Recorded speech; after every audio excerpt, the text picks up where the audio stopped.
right.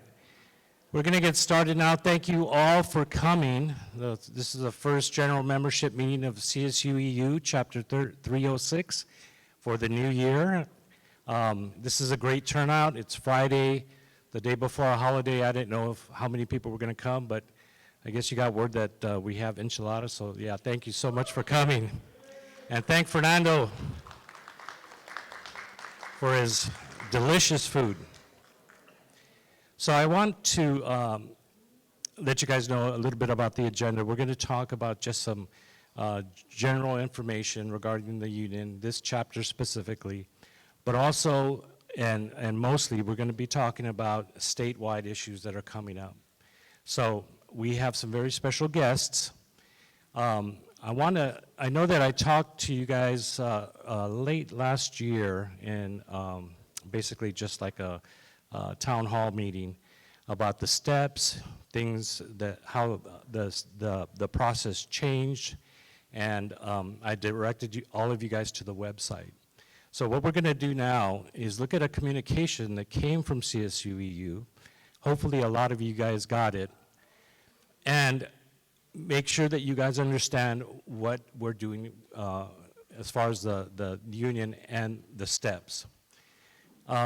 We have now, along with the governor, a endorsement from the lieutenant governor, who is basically, yes, thank you.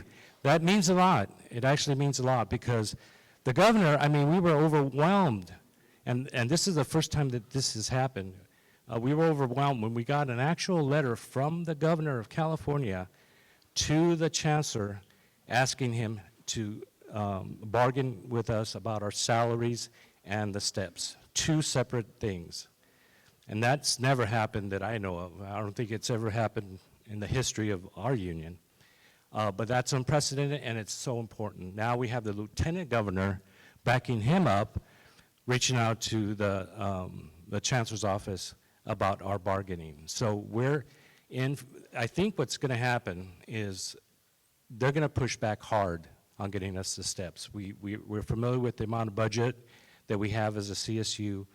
I think the chancellor's office is going to push back a little harder this time, but we need a lot of help. Regarding steps, you could see here where, can you bring that up a little bit? That first, yeah. Sorry if it's too small, that's fine. CSU support staff are the backbone of this institution, and for far too long, our members have been left behind. That was a quote from our president, Neil Jacklin, and we're very fortunate that he's here with us today. So welcome Neil Jacklin, the president of CSUEU. We also have a quote that starts with, "We need a real STEPS program established in the CSU. It is unfair to keep employees at the bottom of pay ranges when we were promised the opportunity to reach the top."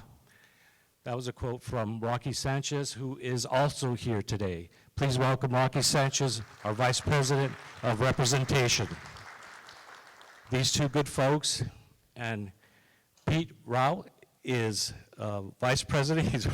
He has the shirt with the vote on it, looks like mine, but he's the Vice President of organizing, and he's here today. So please welcome Pete. So I wanted to mention those things because there's a lot of communication going out regarding the steps and the endorsements that we're getting to help our union specifically. On this campus, you know that we have several unions. We have the Teamsters here, we have CSUEU, we have APC, those are the counselors, and we have the APC, CSUEU, and CFA, faculty, thank you, faculty. But no other union has the support that we have directly like we do with the governor. So please keep a close eye on the bargaining. And keeping a close eye, I mean, help us out. We're gonna need a lot of help. Right now, our board of directors here is short 2 people. So that impacts this chapter not bargaining, but in representation. So when we see that there are things that need to be addressed as far as representing our staff, we're shorthanded, and we could use a lot of help. We need a Unit 7 representative, and we need a new treasurer. A lot of us are wearing 2 hats. Mary Kendall, our vice president and chief steward, wears 2 hats. She does the job of 2 people. So if you're interested in volunteering, please let me know. I also want to talk about basically a formality that needs to take place. On your tables, there's a copy of our budget. If you guys will refer to that budget, I wanted to make sure that you guys, I only have a copy for myself.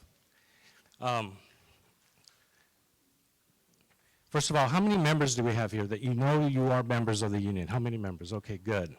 The reason why I ask that is because you're going to cast votes on passing the budget. And if you reference the budget, you could see that we have 3 categories that breaks out the amount of money that we need for Chapter E board meetings, chapter meetings, and, chapter campus meetings, and bargaining meetings. So chapter meetings are meetings like this. We have 2 a year. We estimate $2,500 as far as like food and all the expenses that are involved in running a general membership meeting. So that's why that number is 5,000. As far as campus unit meetings, that's about $1,000 because we actually provide food in some of those meetings. And very specifically, bargaining unit chapter meetings. This year we're going to have some meetings specifically to each bargaining unit. Chapter 5, I want to let you guys know you're long overdue for a meeting. That's going to be the next one that we're going to have. And we've held Chapter 7 meetings, not Chapter 7, bargaining unit 7 meetings, bargaining unit 9 meetings, and the next one is going to be Chapter 5. So, are there any questions on the budget for this year? No? All right, so if you're in favor, all the members, was there a hand? Oh, yes, Ron.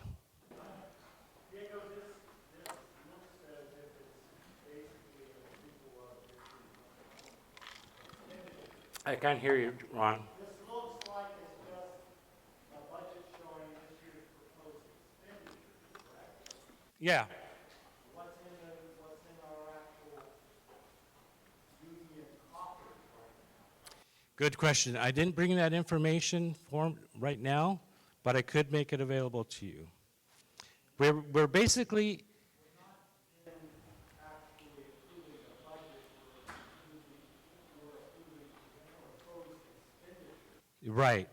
right, yeah.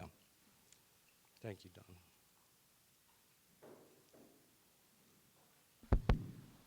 Okay, hold on here, I can't make that. Yes. I see at the top, average monthly dues check, $536.25. Right. Now, that is the portion that the union gives to our campus, correct? Right. Do we have the ability, the right, to see where the remainder of the money, which is considerably more than what is here, and do we have the right to vote on what they do with that money? Because that's the bulk of the money. I mean, what is this? The way it's structured. 2%, or, I mean. Yeah, this number here is roughly $1 per person and specific to this chapter, right? That we get. How much, Rocky? $1.25 per member. Per member, thank you for clarifying that. Yeah, so per member. As far as the other money that's taken out and as far as headquarters, maybe that could be a question that you can ask our president, Neil. And he'll be up here and you can ask him that question. All right. We invited our vice president for finance, and she couldn't come, so I apologize for that. Any other questions? Don't be shy, anybody. Donnie has a microphone. Anyone? All right, so let's go ahead and take a vote on passing this year's budget. And again, if you want follow-up answers as far as like what the remaining balance or what the expenditures were, the actual expenditures from last year, we can go over that as well. So all those in favor of passing the budget as proposed on this worksheet, please raise your hand. All right, I see a majority. All right, let the record show that it's passed for Chapter 306. Thank you very much. All right, so it looks like we have a lot of things to cover, so I don't want to waste any more time, but I want you guys to know that we are trying very hard to make sure that this chapter steps up in helping headquarters and all our sister campuses when it comes to bargaining and representation. So again, if you are interested or have questions about volunteering, please see one of us. I also want to thank Don Moreno. He's the he's actually a vice chair of bargaining unit 5. So he sits on the bargaining team for the chapter for bargaining unit 5 and his classification. So thank you, Donnie, and he's also the representative for this chapter. And Mary Kendall, I don't see Mary. She's outside, here she comes. She's outside, there she is in the back. Again, Vice President and Chief Steward, thank you, Mary. I also want to thank Glenn, who's videotaping this for us. And all the volunteers in the back that are helping out. Thank you so much. All right, so I think I've covered everything. Oh, wait, one very important thing. Is Brooke Dickman here? Dykeman. Brooke? Hi, Brooke. All right. So we had a contest to design shirts for our chapter. Those shirts are going to be very important. I'm wearing one that I got because the fact that I volunteer. But we wanted to make sure that we gave everyone a shirt, and we had a contest. So we had, I think, half a dozen submittals, and then we decided on one design that was we thought was very appropriate for our chapter. So Donnie? So let me interrupt. We actually voted on one, and the one that we chose was this one. And this is the one she had designed. Brooke? Yeah. Look at how nice that is. No, not me, how nice the shirt is. Right, the shirt. Thank you so much, Brooke. I appreciate it. Appreciate your efforts. And I want to let you guys know also that the volunteers in the back are ready to hand you your shirts at the end of the meeting. So everyone gets a shirt. Yep. And again, that's going to be important when we are bargaining, are holding meetings. If everyone wears their shirts, imagine what an impact that'll have on the administration. So thank you. We don't know yet. That's to be determined. But we're hoping that we'll host bargaining here on this campus as we have done in the past. And that would be a perfect time to wear our shirts. Yes. Donnie? Hold on, I got the mic. I don't need one because I'm loud. Is it on? Now it's on. Now it's on. So this is a caveat, now that we've actually voted for the expenditures, but Yeah. now I have a question because it came up after. How do we pay for those shirts then? Because I don't see those on here. So we actually allocated some money. What happened last year is we were getting less money per chapter. And then at some point, they decided that we would get more money. So it went to $1.25 where it was less. So we had a little bit of surplus, actually, in the budget that wasn't passed before. So we decided to buy shirts. Yeah. And, you know, this is a very important question, and I want to address it. There are changes that can be made here because these are our like average amounts and amounts that aren't actual at this point. But we do take, say something comes up, say in the next meeting that we're going to have in the summer, the general membership meeting that we're going to have in the summer, we want to give you guys gifts. A little bit of that will be part of that budget. And actually considered as part of the meeting. Yeah. All right? All right, so without any more hesitation, I want to bring up Nick Wirz. He's our labor relations representative, and he's going to talk to you guys about some, am I not in the right order? I don't think you're in the right order. I'm not in the right order. Okay, hold on. But it's okay, we'll let it go. What's the right order? Nick, what's the right order? You're next. All right.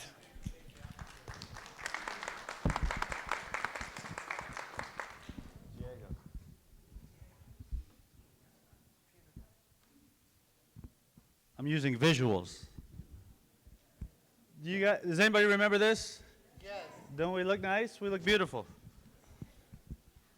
And I hope we get a lot of chances to do that again this year, because as everybody knows, 2020, our contract expires right there on the front of your book. It says 2017 to 2020. And if that wasn't enough, we've been getting a lot of emails. Most of you hopefully have done the bargaining surveys. The bargaining team has been putting out messages, making sure everybody is ready. And I wanted to take just a very quick moment to talk about things like this and how it relates to our contract. I don't think it would be any surprise if I told you that a good contract comes from power, from having power. The question is, how do we get power? How do we achieve that, right? We have, I believe, a very competent, very experienced, very capable, very smart bargaining team made up of representatives from all around the state, led by Rauch Sanchez, who's joining us here today, and she can talk to you a little bit more about the ins and outs of bargaining as we go into the bargaining cycle. But we can have the best bargaining team in the world, but does that necessarily translate to a great contract? I think I'm a little bit of a history buff. I like to study social movements and how change is made throughout history. And so I want to touch real quickly on history. Diego, why don't you give us the next slide? This is the 66th Congress of the United States. Does anybody know what they did that was very important for people's rights? They passed the 19th Amendment to the Constitution, which gave women the right to vote, right? Did these whole bunch of dudes sit around thinking, you know what, I think we should hand over power to the other half of the population of the United States? Did they think of that on their own? Go to the next slide. They did not. We had a strong tradition of decades-long fight for women's rights, including the right to vote, led by suffragists from the beginning of the founding of the country all the way up until 1920 when it was passed. But folks like Alice Paul and Lucy Burns were fighting in the streets, literally sometimes, without petition gathering. Sometimes they'd get attacked, they'd get spit on, they'd go to the halls of Congress, they'd talk to those people to push the improvement of the rights, to make progress. Let's go to the next slide. But those arguments by those few women would not have been enough. They needed this, right? They needed other women and other men in the streets applying pressure, and I would argue that is how they achieved their power. They had very good arguments. They had the righteous argument. They were on the right side of history, but the arguments alone did not bring the right to vote. It was action. Can we go to the next slide? In 1964, we saw a great improvement in civil rights in this country. Here we see Lyndon Johnson signing the Civil Rights Act, but does anybody recognize anybody else in this photo? The guy standing right behind Lyndon Johnson, a man who we're celebrating on Monday for contributing much to the progress of our country. Next slide. That's him right there. Very smart guy. Again, on the right side of history. Had all the moral persuasion. He was making the right arguments. But could he alone make those arguments to bring the change that we saw in the 1960s for the civil rights movement? We needed this, right? Martin Luther King, as great as he was, would not have had the power to do what he did, or do what our country did without this. Next slide. Here, now we go, bring it back to unions. In 1937, we have the UAW signing a landmark agreement with General Motors. Within 12 months of signing this agreement, they went from a few hundred members to several thousand members. They achieved a 5% pay increase, and they were allowed to talk about the union at lunchtime, which was a huge gain for them. We think of it now as rather basic right. But we have union officials and company officials sitting there signing this agreement. Would the union officials been able to sit down and say, hey, we think this is the right thing to do, we'd like you to do it, and made a good argument to get this done? They needed this. They absolutely needed this. Their power comes from the membership getting into the streets, showing their support of the bargaining team, and applying that pressure. It is just the same today. Rocky and the team can be in the chancellor's office. They can be here in the Biela room bargaining with the chancellor's office. We can have all the best arguments in the world. We know we have the best arguments when it comes to implementing a step pay system. We could go on and on about the inequities that are there, but it will not matter unless all of us here make the concerted effort to support the bargaining team. And how we do that, we have t-shirts that we're handing out. As simple as that. That's like one of the easiest things you can do to support the bargaining team. If we put out a message, say, hey, let's all show our solidarity with the bargaining team today, wear a shirt, right? Wear a sticker, wear a button, sign a petition, sign a letter, come out to a rally, come out to a picket line, come out to a strike, which we can talk about later on as we go. But I just wanted to put this out there as a way to think about bargaining. Bargaining is not a spectator sport. If we all sit back and we let the bargaining team do the heavy lift, we are shortchanging ourselves and we are stripping ourselves of our own power. With that, I'd like to bring up Rocky to give us a little bigger picture of bargaining. Thank you very much, and hope to see you on the picket line.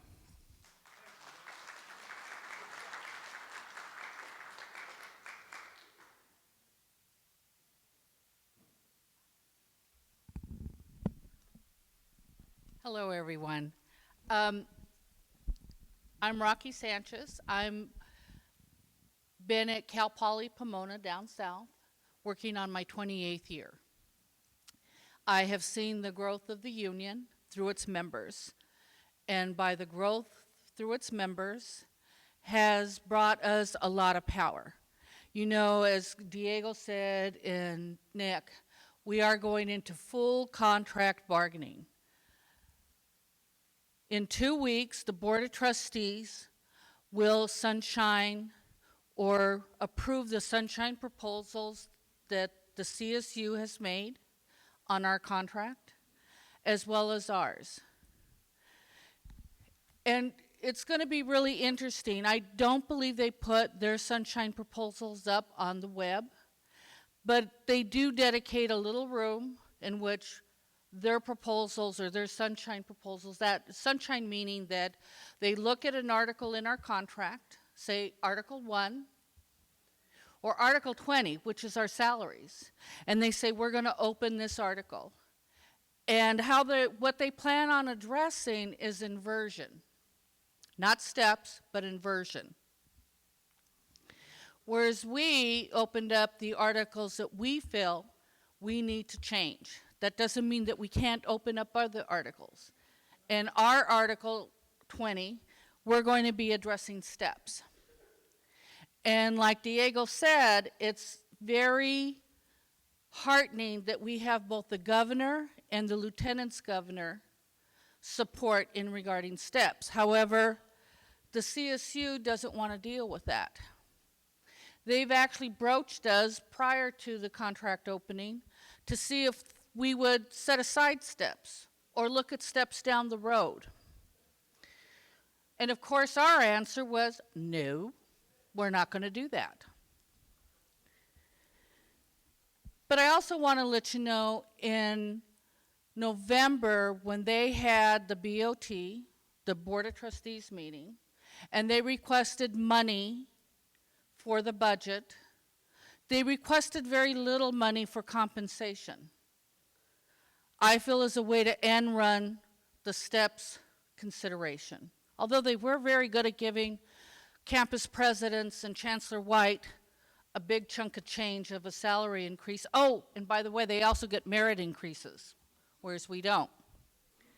Just thought I'd throw that out there because I find that very disheartening. But going back to bargaining, this is going to be a really, really hard fight, especially for steps. And it's really important that you all get involved. If your chapter leadership, Diego, calls for wearing your t-shirts, doing a flash mob, doing a chat, a meet and chat, meet and greet kind of thing to bring other people in, to sign up new members, that's really important. And the reason why I push for that is because a number of years ago, probably 2007, at Cal State LA, my chapter president, former chapter president, and myself went to be observers. That's the other thing that's important. To sit in on a bargaining session. And I heard the CSU state, anybody who held a job 10 years or longer really wasn't working. They phoned in their jobs. They were just freeway employees. They collected their checks and went home and did nothing for it. I was totally insulted with that. But they finished up with that little statement with the fact that we know your members or CSU representative employees are happy with what they got or what we're willing to give them because you don't have the membership. Because people weren't signing up to become members. They weren't doing any work actions. They weren't doing any, if there was a call to march around the campus, they weren't getting any of that, and they saw the difference, and they figured that there's a lot of empathy. They don't care. They're happy. We can throw them a few pennies, and they'll buy into that. This last contract, where we got 3% increases over the years of this contract, they got frightened because they started seeing, and it started off very well here at the Chancellor's office as well. This chapter, very, very active, very good at marching, telling them what they want, showing up, following their chapter leadership direction in terms of letting them know when we were on this campus bargaining that you guys were not satisfied with the status quo. You all wanted better, and you expected better, and you weren't going to settle for anything less. That was their first hint that they got. Then as we progressed, they started getting a little bit more frightened because they were now starting to hear words of a possible strike. And what really hit home with them is from another campus that we were at, the members, the observers that showed up that wanted to see what the CSU had to say to us, your bargaining team, showed up with masking tape on their t-shirts stating, "Bring on the strike. We're not settling."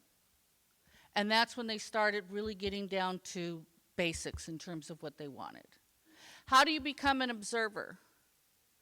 you register or you sign up with your, with Diego, with Nick, in terms of when we do a bargaining session. Or maybe there's a bargaining session at another campus that you can get to, and you want to show up and tell them, well, I'm from East Bay, rather than say, SLO. That frightens them. Because they were shocked when Deborah and I showed up, and we weren't from Cal State LA. We were from Pomona, 37 miles away. But that makes a huge impact. Plus, it lets your bargaining team know, the chairs and vice chairs for 2, 5, 7, and 9, know that they have the support, that they can go back and basically state, and if you tell them your stories, we can relate that to the CSU.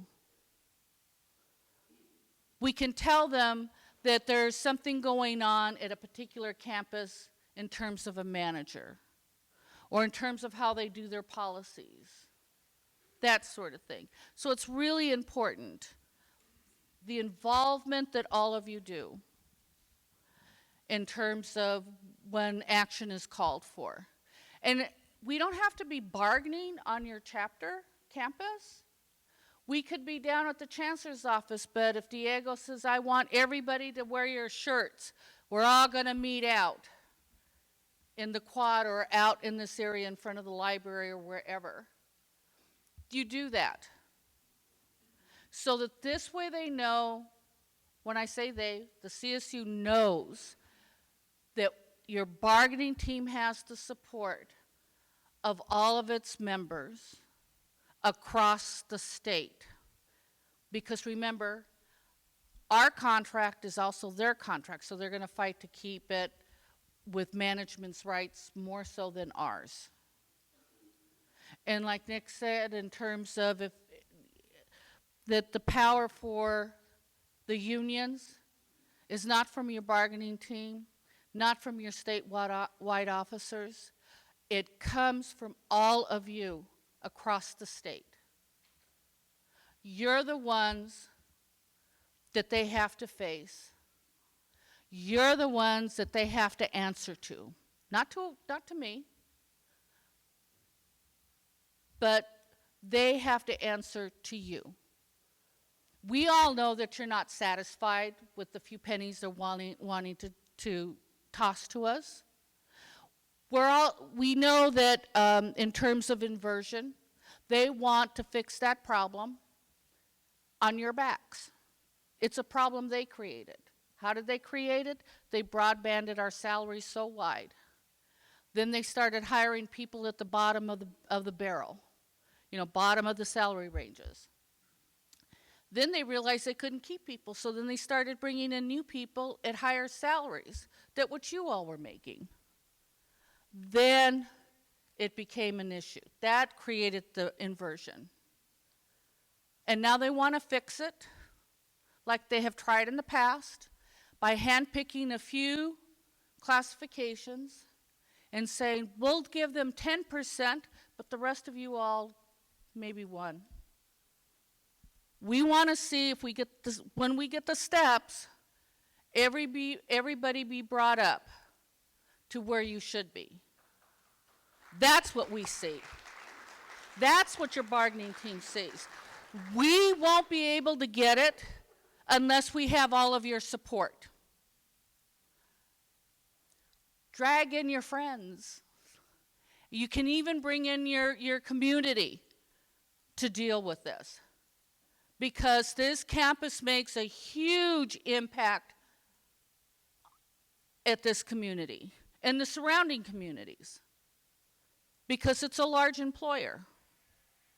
That's where you spend your money. So it's a huge impact, but we need to have a show of support, your bargaining team, because we have discussed this, from all of you in order to be successful and get our steps the way we deserve them, the way we should have had all along, that they chose to pretend that we weren't worth it. or to pretend that we don't do our jobs, to pretend that we don't care about our students. Because I bet you the majority of you people in here that deal with students, and even if you don't, you think of those students. And you probably consider them yours, like I do mine. So it's very important to get involved, to follow your chapter leadership when they call for action. Otherwise, we're nowhere. And they can go back and tell us, maybe in different words, your people are just happy with whatever we decide to give them. So shut up. You don't know what you're talking about.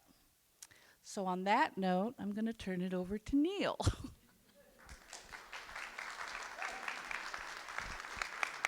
you, Rocky.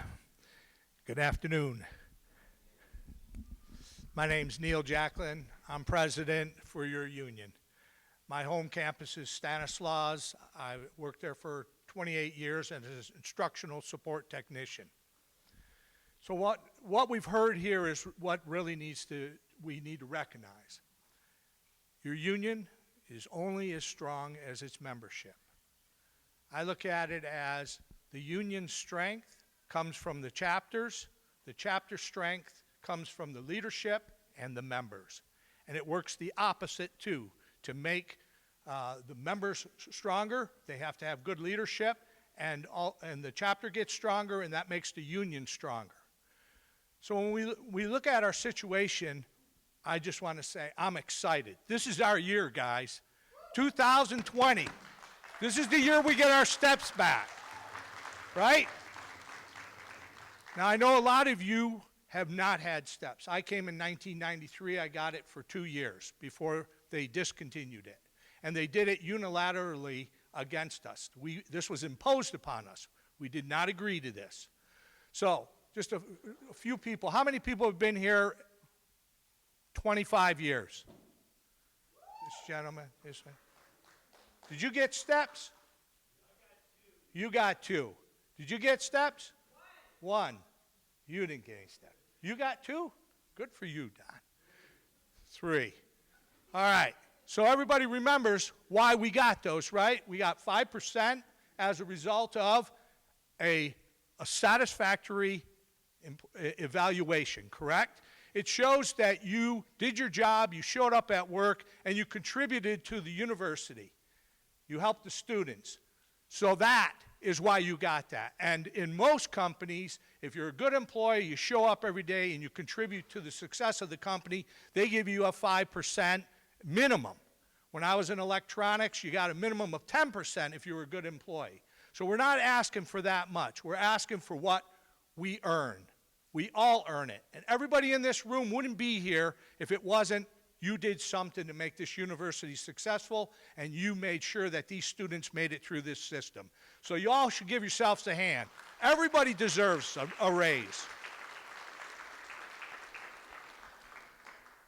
So I was going to talk about a whole bunch of stuff, but I just want you guys to understand how important it is. We're going to call on you. I'm not going to get up here and just say, hey guys, everything's great. It isn't great. They're not going to give it to us. They want to fix it. They want to fix the inversion, but they don't want to give us steps back because that would continue on. Now, I know everybody in this room wants steps back, even the ones that don't know about it. It makes sense, right? You work, you come to work, you do a good job, you deserve a reward for that. There's no other way to really get a reward, right? We all got bills to pay for, got families to raise. This is what we need. We need more compensation. So, because I know how the CSU works, they are going to keep that for themselves. They're not going to give it to us. So, the one slide is right there. And that's very important what Nick said. We're right. The governor's behind us, the lieutenant governor. Our bill, AB 369, went through, right? It's sitting in abeyance waiting. The legislators were behind it. We are correct. Everybody knows it. Everybody in this room knows it. So does the legislators and the governor. They all know it. But the problem is, like Nick said, we have to demand it. If we don't demand it, they're not going to give it to us. And the only way we can do that is we all get together and demand it. I can't do it. Rocky can't do it. Diego can't do it. We all have to do it. So this is my ask of you. When the leadership asks you to go out, either to show up, to hand out flyers, or to talk to your co-workers, to show up for a rally, to come to bargaining and be an observer. When we ask you to do that, I need all of you that want to do it. Not just give it up to somebody else. Make it your own responsibility and say, I'm going to show up. And when you do that, drag somebody with you. Say to a co-worker, right? When we bargain, right, we're bargaining for everybody in 2579. Even the ones that aren't members, everybody. So they have a stake in this too. Not just you as a member, but they do. They're going to get the raise. So drag them along. And hopefully they'll see the benefit of what we're all doing in this union and start and join us and actually become a member. So the ask is, please, when you are asked, think about it, not about somebody else doing it. Think about it personally. I'm going to do something about this to make sure we get steps back. So, are we going to get steps back? Are we all going to do it? We're going to do it as one group, right? We're going to get our steps back. Thank you, guys.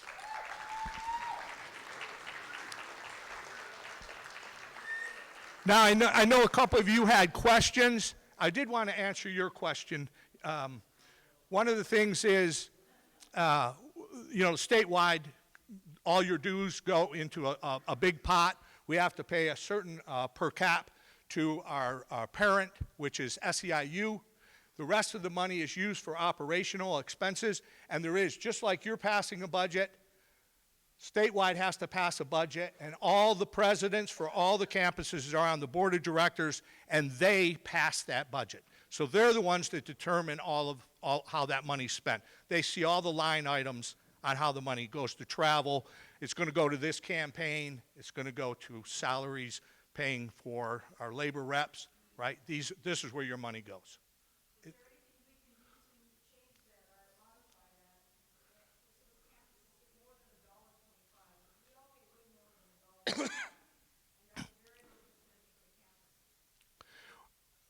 Well, that just passed. I mean, it has to come from the board of directors, from the presidents on the board to ask for more.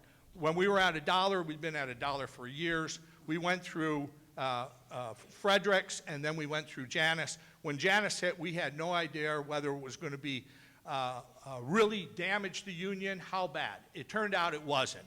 Actually, we lost a couple about 180 people overall, but 200 joined. And the reason people joined is because a lot of people didn't like that they had to pay because of the law. When the law went away, people said, I don't have to pay anymore, but they respect what the union does, so they joined up. When we lowered it down to 75 because we didn't know if we had the money to give the chapters. So then we turned around and everybody got together and talked to the vice president of finance and said, can we raise it up? And some people said, let's go back to $1. Others said, let's go to $1.25, and that's what it went to. Could it go higher? I'm going to be honest with you.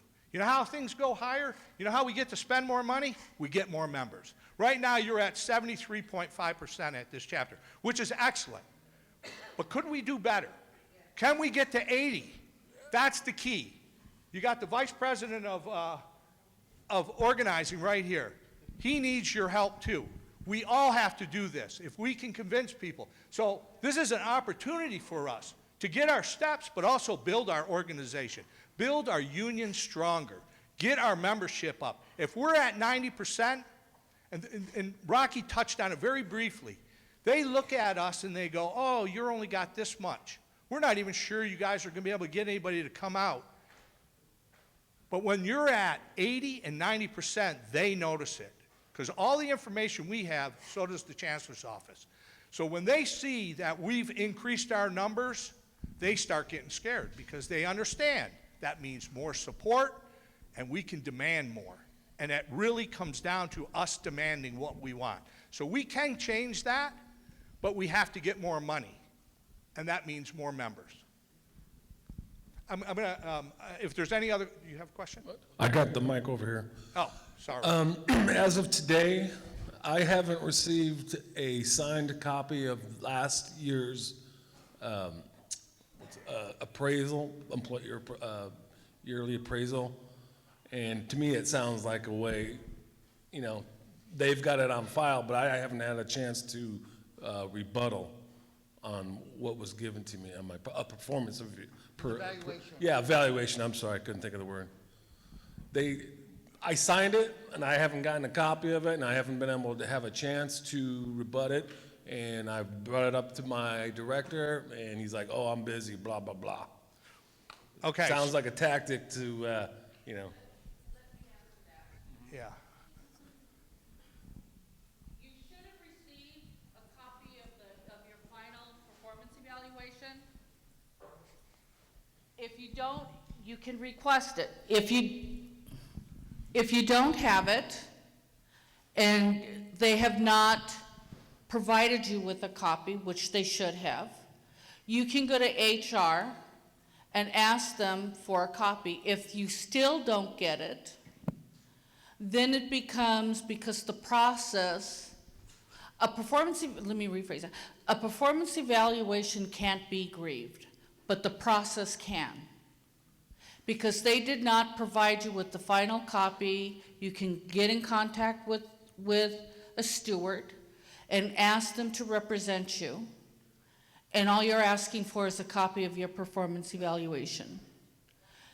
You can request HR without having to pay for it and basically blame your manager that you didn't get a copy and you want a copy, because you want to make sure it hasn't been changed since you signed it.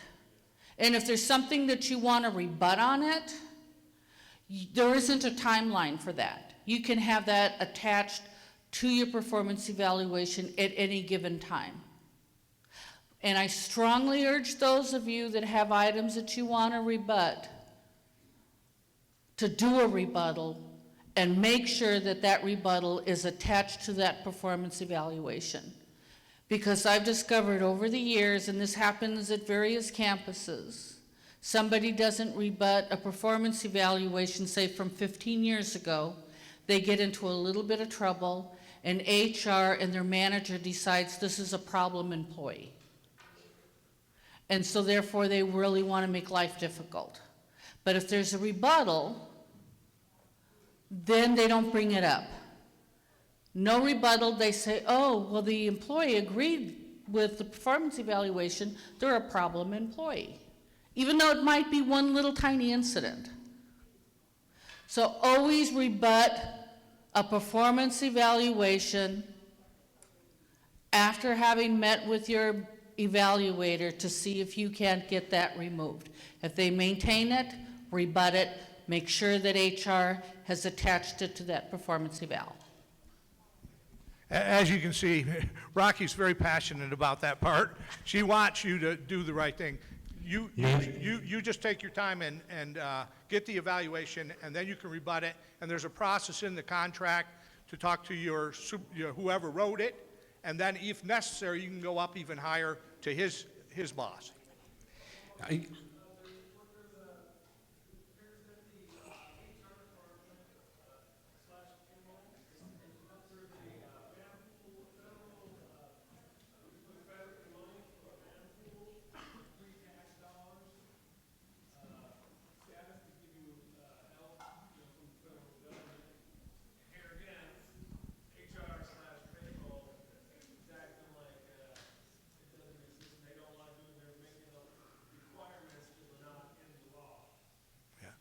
That's something your chapter leadership with your help can pursue. Okay, I think you had a question. I did. So my question was, because we have the legislature's support and the governor and the lieutenant governor, why did we choose not to have steps done at the legislative level last year? Because we had the bills and then it was withdrawn so that we could do it at the bargaining table. So I just want to know why that was, or why would we not want it in a statutory way? We did. Okay, we did. That would have been better. That would have been the best. But as it goes, you know, as far as laws go and all that, the governor has to be considerate whether, and this is the problem, it's supposed to be done in collective bargaining. And that's what his referral, the first time with Governor Brown, right, it got vetoed, that was his message to the CSU. You need to deal with this, and you should deal with it in collective bargaining. In this case, the same thing. Newsom wanted to sign it and was getting to that point, but he thought, I'm going to give these people one more chance to do the right thing, okay? And that's where it comes down to collective bargaining, and again, that's where we come in. We have to demand it from them. Was there any other questions? Yes, sir. If we're going to protest, can we do it on Welcome Day? Say that again? If we're going to protest, can we do it on Welcome Day? Well, I don't think enough people are seeing us. You know, we're looking for those opportunities. When we need your help, we're going to pick what we think are opportune days, and that's probably a good day. I think that's a great day. Right, because I don't advocate this, but I don't see any other way. I'll come down. We may have to strike, and that may be a roaming strike, it may be a strike for a day. We're going to have to do something. If they don't come around to our way of thinking, we have to do something. We cannot just sit back and let them dictate to us, no, we're not going to give you steps. We have to demand it. So we'll have to pick opportune times, and with that, I'm sure the Vice President will organize and will work with the other officers and the board and come to these conclusions to start doing these kind of things. Any other questions? Yes?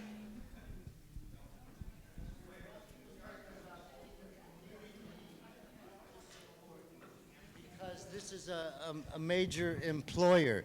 There's been people that have said that they might be in an industry where they may not like, they don't have the benefits, and they like, oh, well, it's a government state job, and they get all benefits. So people are kind of opposed to that. So I just wanted some other tips on selling points that you can convince people to support us, you know, so their children could come to the university. So that would be one point, and it's a big employer.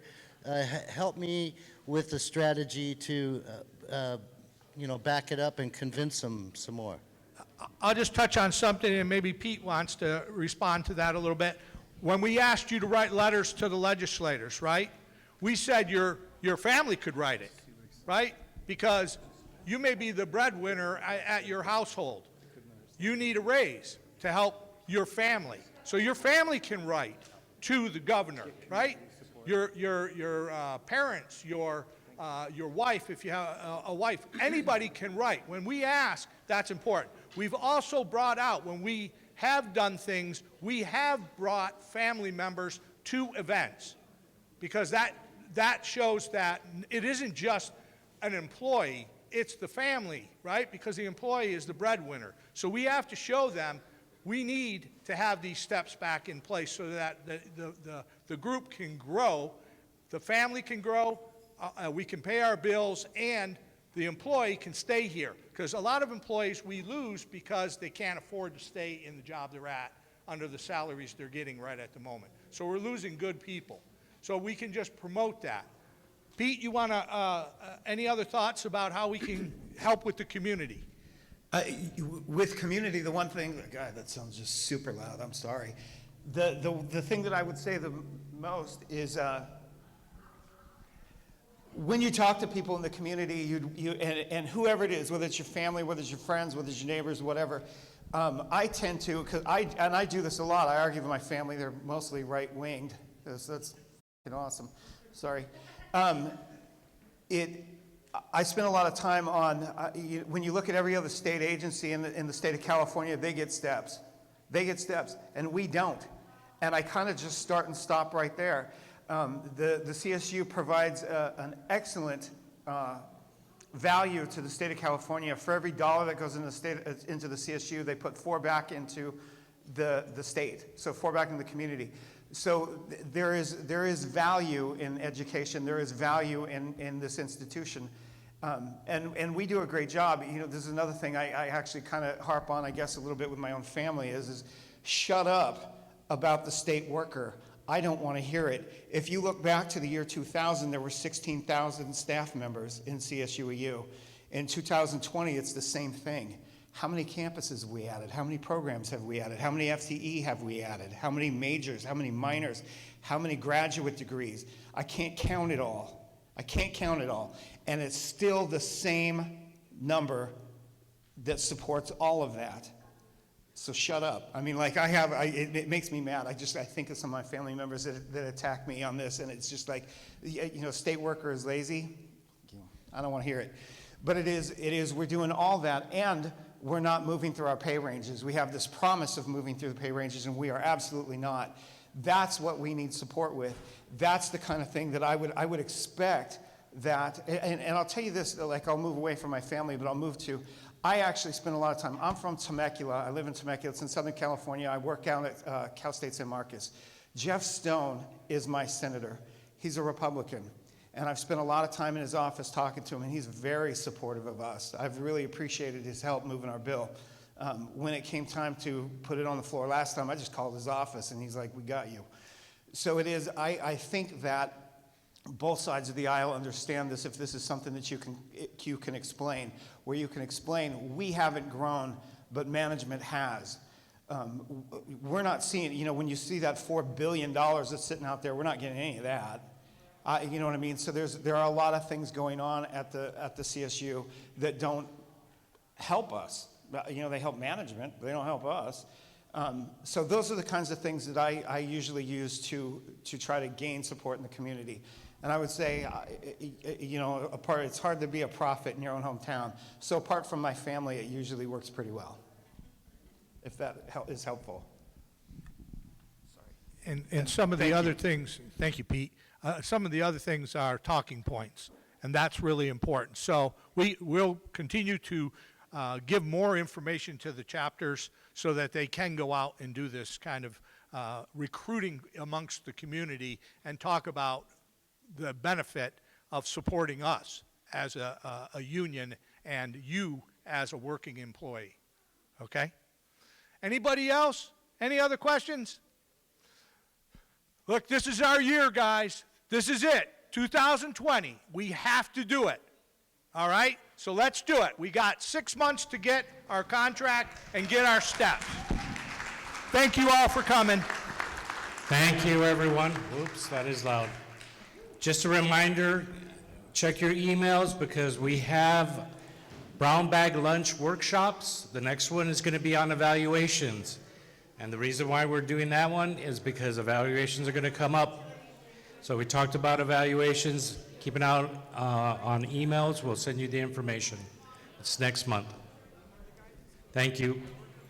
Get your shirts. Get some more food. Thank Fernando. Thank you guys for coming. Thank you, my friend.